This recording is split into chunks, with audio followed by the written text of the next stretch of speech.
आपका read together read channel पे स्वागत करता हूँ। आज की वीडियो में बात करेंगे हिंदी के एक उपन्यास की जिसका नाम है गुगली।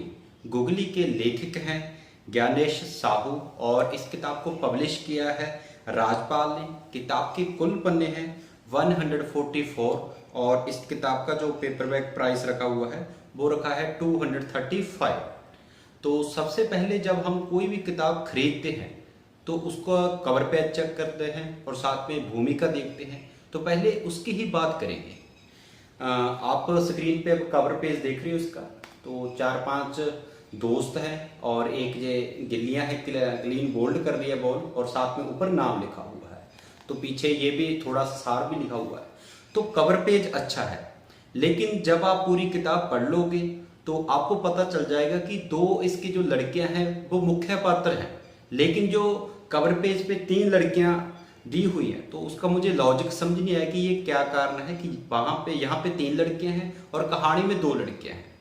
तो बात करते हैं इसके नाम की, गुगली। तो गुगली आपको पता है कि क्रिकेट भाषा में एक बॉल है जो उल्टी दिशा में चलती है। तो ये कहानी पे पूरा स्टीक बैठता है, क्योंकि ये जैसे गुगली बॉल अचंभित कर देती है बैट्समैन को, वैसे ही ये नावल, वैसे ही ये कहानी आपको क्लीन बोल्ड कर देती है। आप बात करते हैं इसकी प्रिंटिंग की।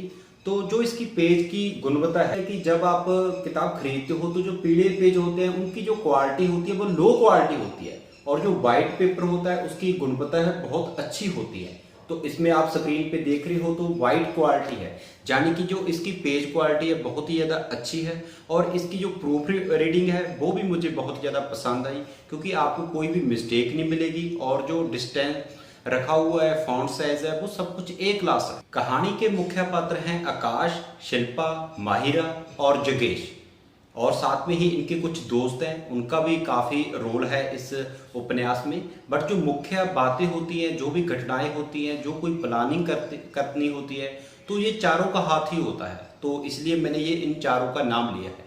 अब बात करते हैं किताब के विषय की।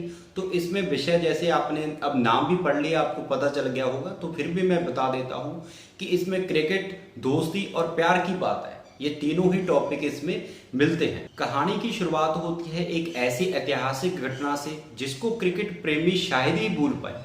वो घटना थी 2007 में बांग्लादेश से भारत का हारना। तो भारत के जो क्रिकेट प्रेमी थे उस हार के कारण टूट गए थे, लेकिन उस हार का ये हुआ, पूरे वर्ल्ड को ये फायदा हुआ कि एक और प्रतिद्वंदी पैदा तो हो गया, क्योंकि बांग्लादेश की टीम का अगर ग्राफ देखें तो उस जीत के बाद काफी बड़ा है। अब लोग पहले जैसे भारत और पाकिस्तान के मैच देखना पसंद करते थे, अब जब भारत और बांग्लादेश की भिड़ंत होती है तो वो मैच भी काफी इंटरेस्टिंग रहते हैं। तो कभी कभी हार होती है, उसका भी पूरे फायदा हो जाता है। तो जैसे ये इस हार का हुआ है। अब दोबारा कहानी पे आती हैं। तो ये कहानी है आकाश, योगेश, शिल्पा और उनके दोस्तों की। बिल्कुल जय वीरू वाली दोस्ती होती है सभी में, एक साथ पढ़ते हैं, एक साथ खेलते हैं। कहानी में पहला ट्विस्ट आता है जब माहिरा पात्र की एंट्री होती है। तो जब वह माहिरा रहती है तब तक तो कहानी स्मूथली ठीक ठाक चलती रहती है, लेकिन जब वह माहिरा से माही बन जाती है तो कहानी में एक और ट्विस्ट आ जाता है, यानी कि उसके पिता को पता चल जाता है कि आकाश और माहिरा में कोई खिचड़ी पक रही है। तो वो माहिरा को वहां से ले जाता है, तबादला हो जाता है। और तबादले से पहले जब इनकी लास्ट मुलाकात होती है, हैप्पी न्यू ईयर की पार्टी शिल्पा के घर पे चल रही होती है, तो आकाश और इनकी लास्ट मुलाकात होती है और वहां पे इनका एक दोस्त आता है। जब आकाश गुस्से में होता है तो उसको वह धक्का दे देता है। धक्के के कारण उसका दोस्त पौड़ियों से नीचे गिर जाता है। तो उस दोस्त को एक गंभीर चोट लग जाती है, जिसके कारण उसको आईसीयू में भर्ती करना पड़ता है। तो अब कहानियों में 2 ट्विस्ट आ जाते हैं कि एक तो माहिरा चली जाती है, उसके पिता का जानबूझकर तबादला करवा लेता है, और साथ में एक दोस्त को इतनी चोट लगती है कि अब उसके माता पिता है इन दोस्तों को उनके घर आने भी नहीं देते, ना ही उनसे मुलाकात करने देते हैं। तो ये 2 चीजें हो जाती है, इनकी जो दोस्ती अच्छी खासी चल रही होती है। अब इसके बाद की जो कहानी है वहां पे लेखक कमाल करता है। जैसे 2011 वर्ल्ड कप में धोनी ने फाइनल में किया था, जब धोनी क्रीज पे आ गए थे तब किसी ने भी, शायद मुझे नहीं लगता कि किसी ने टीवी बंद किया होगा। और वैसे ही जब वो स्थिति बन जाती है तो आप इस किताब को बिल्कुल ही छोड़ नहीं सकते। आपके लिए कुछ सवाल छोड़ जाता हूं जिसके लिए आपको किताब पढ़नी पड़ेगी। तो सवाल ये है कि क्या आकाश और माहिरा फिर साथ में इकट्ठे होंगे, और जो उनके दोस्त को चोट लगी है उसके लिए 10 लाख कैसे इकट्ठा करेंगे, और साथ में जो दोस्ती थी वो सब इकट्ठा हो पाएंगे, क्या इसका हैप्पी एंडिंग होगा या कोई दुखद अंत है। तो इसको जानने के लिए आपको ये किताब पढ़नी पड़ेगी। अब बात करते हैं लेखनी की।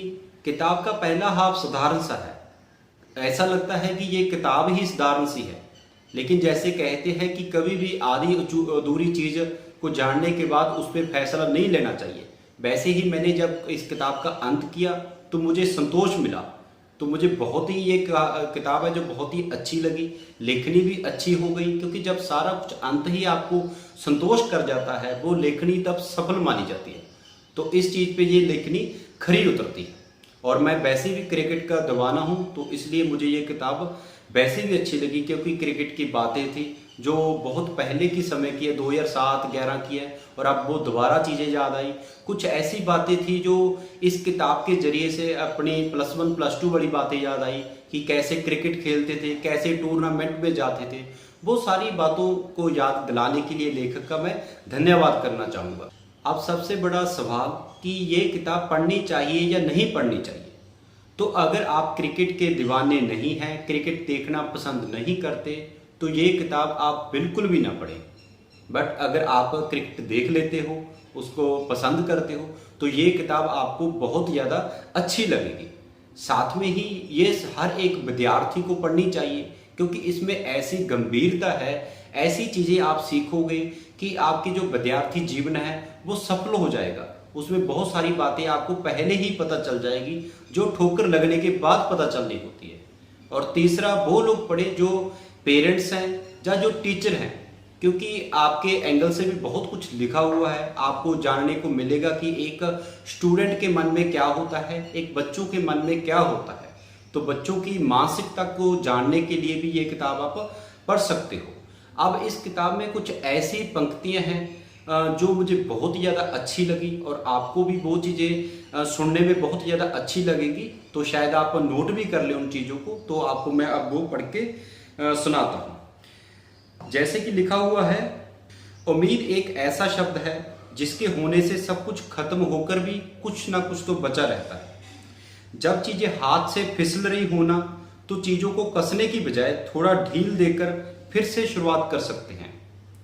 जितना ज़्यादा हम तपते जाते हैं, उतना ही निखर कर हम दुनिया के सामने आते हैं। दोस्ती जहां रिश्तों को सुलझा देती है, वहीं प्यार उसे उतना ही उलझा देता है। जब मोहब्बत कमजोरी बन जाए, तो उस मोहब्बत को छोड़ देना ही मोहब्बत होता है। आज मालूम चला कि दुनिया में गम सिर्फ उस बात का करना चाहिए जिसे वापस ना पाया जा सके, और बाकी के गम तो सिर्फ अपने नाकामयाबियों को छिपाने के बहाने होते हैं। तो ये कुछ विशेष पंक्तियां थी जो मुझे बहुत ज़्यादा पसंद आई। तो उम्मीद करता हूं कि आपको ये वीडियो भी बहुत ज़्यादा अच्छी लगी होगी। अगर आप इस किताब को खरीदना चाहते हो, तो इस किताब का मैं लिंक है डिस्क्रिप्शन में दे रहा हूँ, तो वहाँ पे आप क्लिक करके इस किताब को खरीद सकते हो।